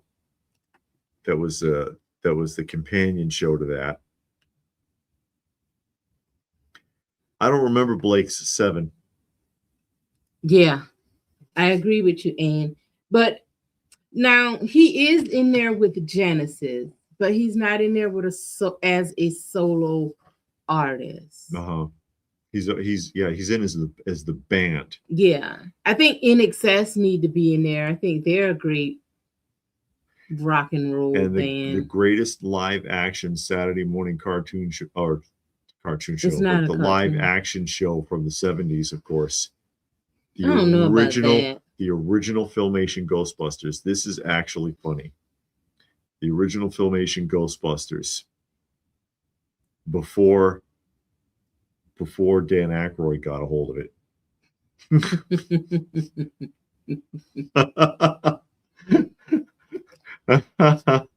Yeah, Lancelot Link. He said it backward. Richie, yes. So Steve, yes, I do. That's the one I was just showing a minute ago.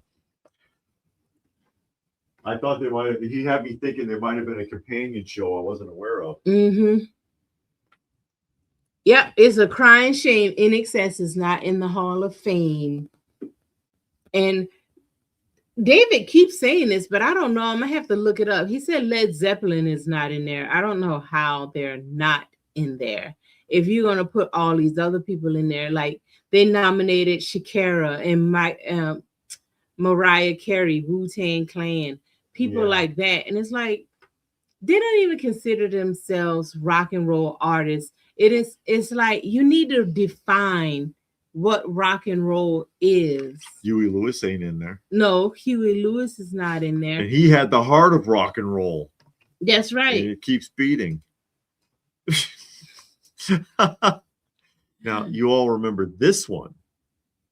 Everybody remember Pee-wee. Saturday morning CBS Pee-wee's Playhouse, right? Mm-hmm. But who remembers this one from Saturday morning? No one. No one? Mm-mm. He had Randy Savage used to come, was on the show. Randy Savage as in character. I think Joaquin Phoenix did an amazing job as the Joker. I think most of them did. After Jack Nicholson, mm-hmm. I see what you're saying, because Cesar Romero, I thought, did a good job. Yeah. I thought, obviously, Jack Nicholson did a good job. Heath Ledger did a good job too. They all played a different type of Joker. Yeah. So it's, it depends. It depends. Yeah. They all played a different type of Joker. But I think that the only one that nobody liked was the Jared Leto. Yeah, the Jared Leto Joker. I think that's the one everybody pans. Richard said that Led Zeppelin is in the Rock and Roll Hall of Fame. Is it? Yeah, they were inducted in 95. Oh, okay. I don't even know. I don't really keep track of it, but I don't know. David kept saying that. I was like, how can they not be? I don't know. Yes, there are no more real rock and roll people anymore. They're all in the 50s or the 50s through the 70s. Yeah. I can agree with that. No, it started to trail off after the mid 90s. Yeah. And then, especially when people stop playing instruments. Yeah.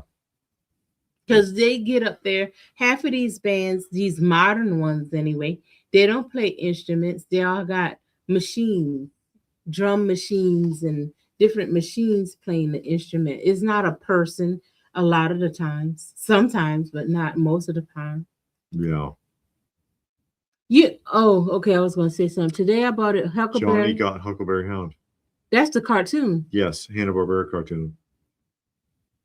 I, Richie has a, so it's we not. all do. We all do.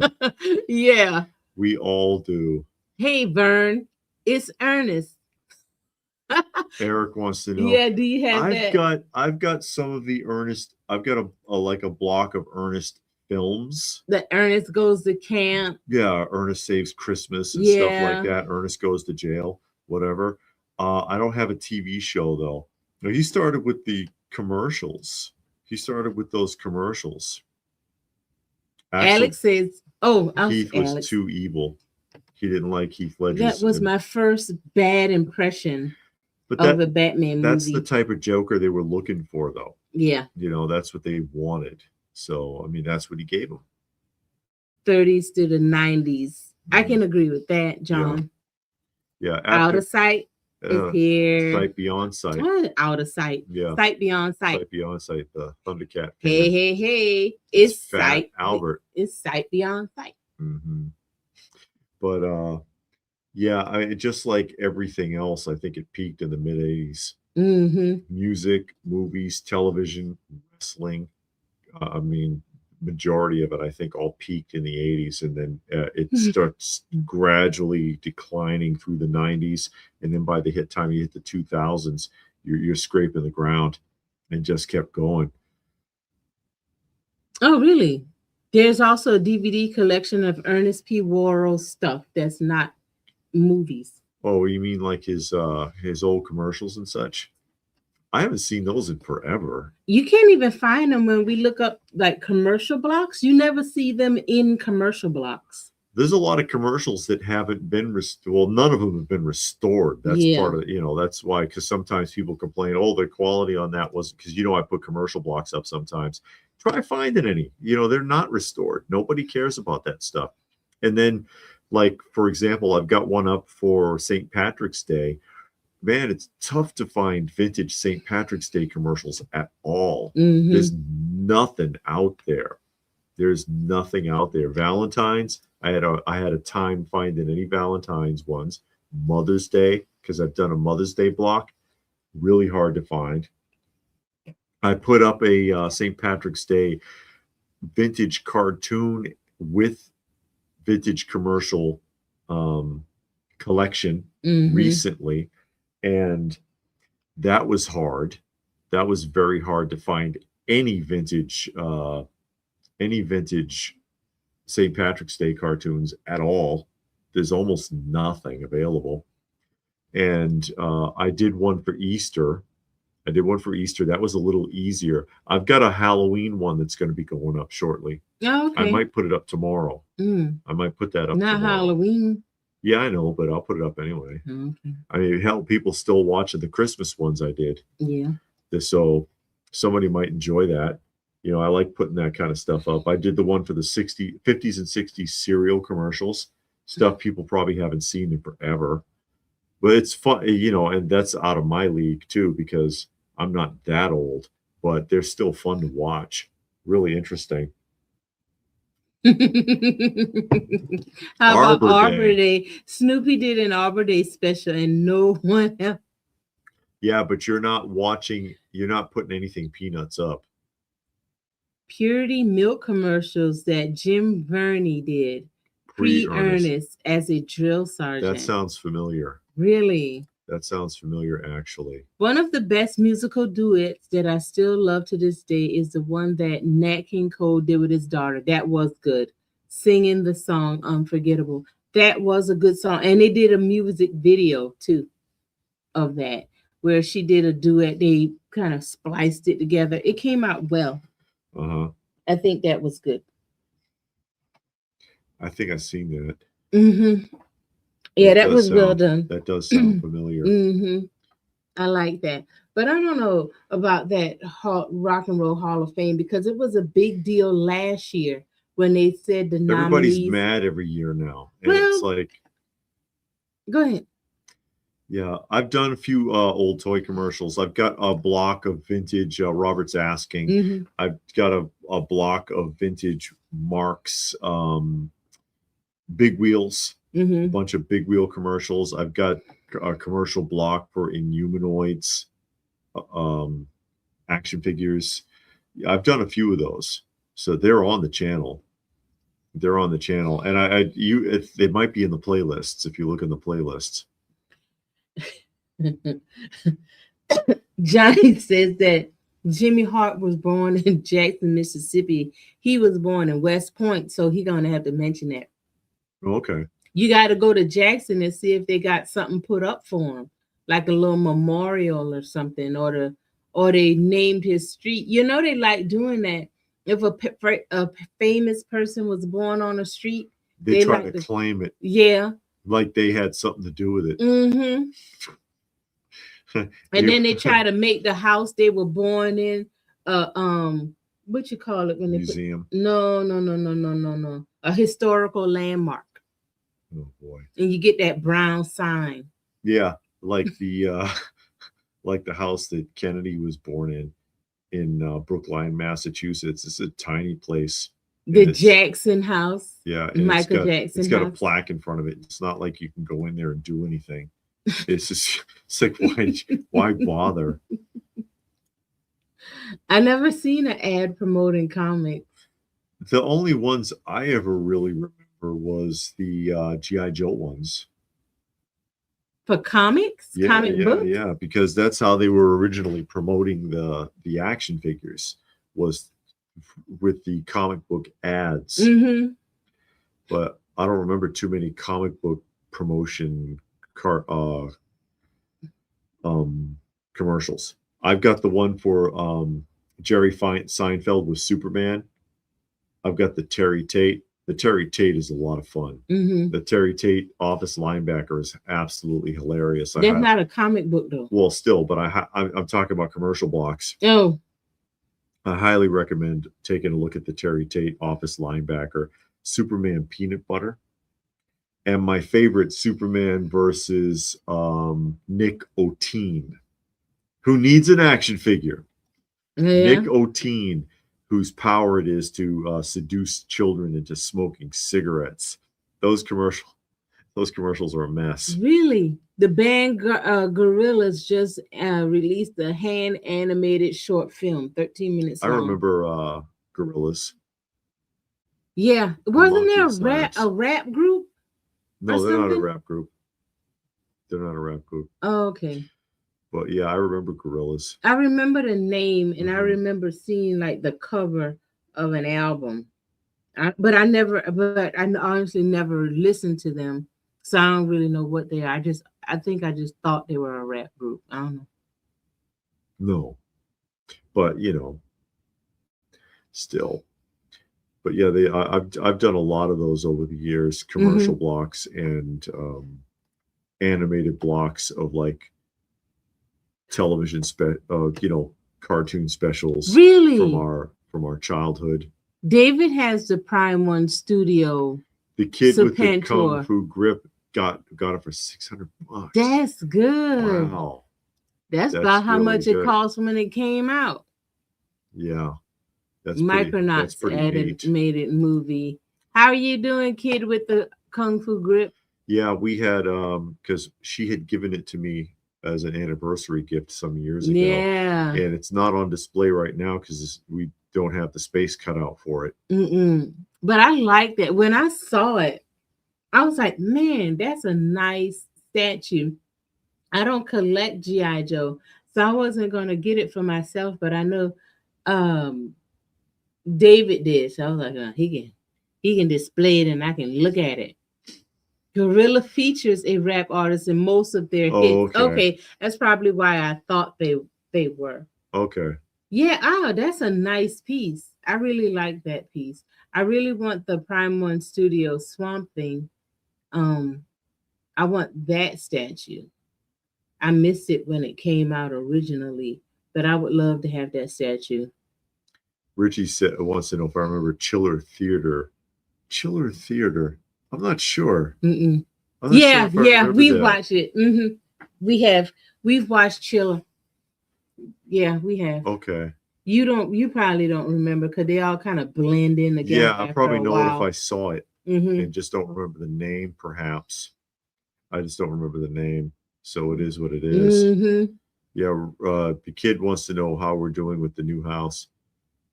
It's a we're nice, loving it. yeah, it's a nice house. Yeah, it's nice. And it's comfortable. It again, has the space we needed. Again, we got 2 rooms under construction so we could expand the museum. Yeah. And been working on that this week. Actually, we had to put it off for a long time because of family issues. We couldn't do it, and now we're moving ahead. I'm hoping to get it up and running before Toylanta, if it's possible. That's what I'm hoping for. Oh, the Prime I didn't know they did a Destro. Yeah, they did a. Was that Prime One Studios? Did they do the Destro, or was it Sideshow? I don't know. I didn't know they did a Destro. Yeah, I don't remember. Seemed like that's a bit much for a Prime One. What? It might be Destro because it's just a one character. You know, they usually do better with big things. You know, with a lot of extra stuff going on. But I don't know. I never seen it, so I don't know, because we stopped kind of looking at statues. We haven't looked at statues in a long time, so I don't know. Okay. Oh wow! Physical Media Con, but was not able to go. Funny, VHS got top billing. Says Saturday Morning Fan. Yeah, there's a lot. Yes, there is. Axel wants to know if there's a 9.9 in comic grades. Yes, there is, and a 10 as well. The 10 get that gold label, don't it? That gold sticker? No, that's for autographs. No. No, the number is gold. Right? I don't remember. I don't have any 10s. So Johnny wants to know about anchoring the bottom to the studs. No. You shoot it into the ground. It's a piece, it's a tool that comes with a 22 caliber shot, and you hit it with the hammer. Actually, I can show it to you, and it beats it into the ground, into the concrete. It's sitting right in the doorway to the room. Prime One did it. I'm gonna look it up. I'm just curious to see what it looks like. Yeah, check it out. It's beautiful. I'm curious to see what it looks like. I like the Destro character. That's one of my favorite characters of G.I. Joe, but I never saw that. So I'm gonna definitely look that up.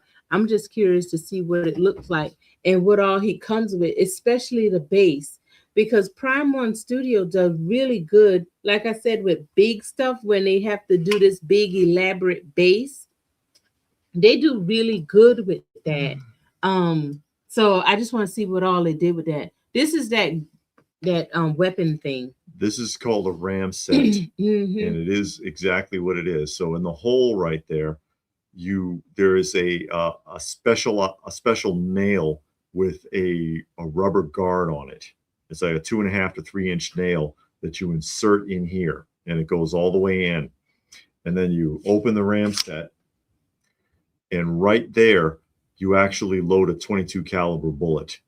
It's a blank. It doesn't have the bullet on it. It's just the cartridge, right? Like for a blank pistol. You load it in there, close it up, and then you strike that with a hammer, and bam, it fires. It's loud too. Because it's like a gun. It is a gunshot, and it fires the bullet. It fires the nail out of the end, right through the wooden stud into the concrete, and anchors it.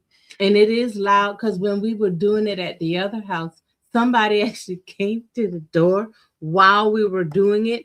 And they're like, "What do y'all got, a firing range in there?" Yeah. And we had on the ear muffs and everything, because it is loud. It is that loud. But so yeah, you put again 22 caliber blank, and then the rubber bit on the nail is actually to keep it from just flying right through the wood. Oh, okay. I'm gonna look those up. I'm just curious to see how it looks. The kids telling us about more of those. Yeah. Yeah, you should wear hearing protection, John. Yeah. It's pretty freaking loud. It is, and you can hear it. Like I said, we had a you know, those people that come around trying to sell you stuff, they were actually coming around while we were doing it, and the guy heard it. He was like, "What are y'all doing in there? You got a gun range?" Think about the dedication there, though.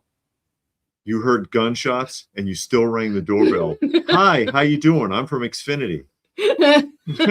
Hey, I want to sell you something. It's not like I'm not going to that house because I hear gunshots. I heard a gunshot. And no neighbors call the let me just mosey on down the road. No neighbors call the police. Hey, I think I hear gunshots at my neighbor's house. No.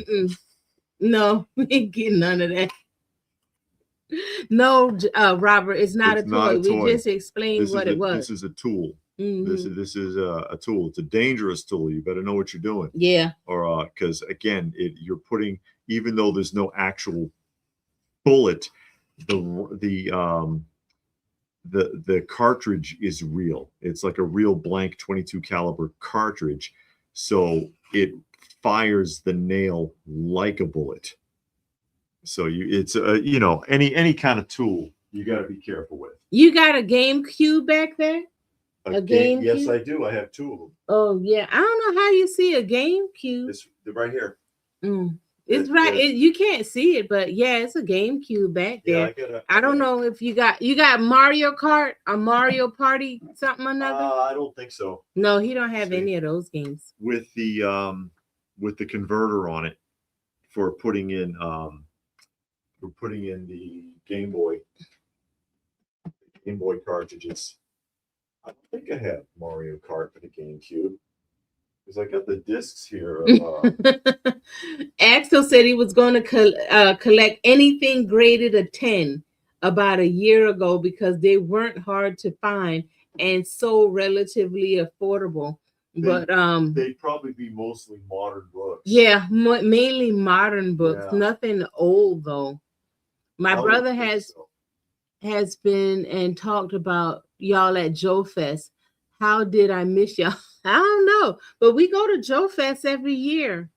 So if you go this year, make sure you stop and give us a wave. Say, hey, let us know that you're the kid with the Kung Fu grip. Joe Lanta, Toy Lanta, and Joe Fest. You'll probably see us there filming. Yeah, this is what I got for the GameCube. See, there's Zelda, Windwalker, Zelda bonus disc, Ocarina, and Master Quest. There's Mario Sunshine. Let's see what else we got there. The Sonic Mega Collection with 7 hits. Oh, wow. Oh, boy. Yeah. There's Rocky. You got Mike Tyson Punch Out? No. Oh. That's a Nintendo cartridge. Well, that is Nintendo. Nintendo NES. Paper Mario. Marvel Nemesis. Rise of the Imperfects. Yeah, I'm sure the GameCube is online. Everything else is on there. Luigi's Mansion. Yeah, I don't want to play nothing online, though. I want my own stuff. And Final Fantasy Crystal Chronicles. That's all I have for the GameCube. Oh, so you don't have a big collection? No, I don't have a big collection. Oh, okay. Oh, well. Yeah, what are you going to do? I don't know, because I don't play them video games. Oh, well, deep subject. John had a vintage Roy Rogers cat pistol that used to fire very loudly, especially when I brought mine to my grandparents and fired it during the Shame on you, John. Of course, impossible to get the gold, silver, bronze, age 10. I would think so. Great, I would think so. But, yeah, you can, Johnny. You can buy it online at Home Depot. You can walk into Home Depot and get one right now. It's called a Ram set. Yeah. It's called a Ram set. And like I said, it blows it right through into the concrete. Does it hurt your hand after a while when you bamming on it? As long as you're not hitting it with the hammer. Don't hit. They have automatic ones too that are shaped like a gun. That you don't need that that you can use as well. But the Ram set one where you just put the cartridge in one at a time is good enough. Yeah, and it's fairly cheap. But no, it doesn't really hurt your hands. I didn't think so. Yeah, like I said, you load it and you set it, and then you strike it with the hammer, and that causes the bullet to fire, or the cartridge to discharge, rather. Anyways, it's almost at the 2-hour mark, so we'll probably go ahead and start signing off. I think it's an ice cream night. Hey, I wanted to, of course, give special thanks to Pastor Rick, to Stone Sour, to Rich, and to Robert for making donations to the channel today. Help us out with our feline friends. Very much appreciated. Taking care of our shelter cats, of which we have a crap ton of them. We have too many. Too many, but as long as they come around for a meal, I will take care of them. I don't think we're going to be filming another. I don't think we're going to get to another show until Toylanta. And we should be there all 3 days, and we'll be filming. So that'll be our next tour, or live Comic-Con or tour. Con or something. Yeah, next convention tour live. Convention. And then tomorrow, I think I'm going to be putting up the block of vintage Halloween specials, some of which you've probably never seen or probably haven't seen in forever, with original Halloween commercials reinserted back in to the time slots. So thank you, everybody, for joining us this evening. Hope you had a good time, and we will do this again sometime soon.